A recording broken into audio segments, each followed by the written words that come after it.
how to fix GTA 5 lag when driving easy and quick. If you want to fix this problem, all you need to do first, just go to settings,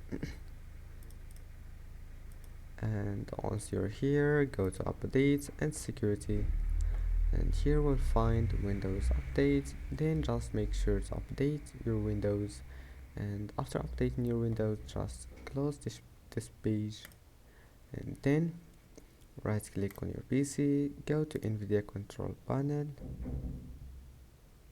and here click use my preference, move it to performance, and click apply, and then close it.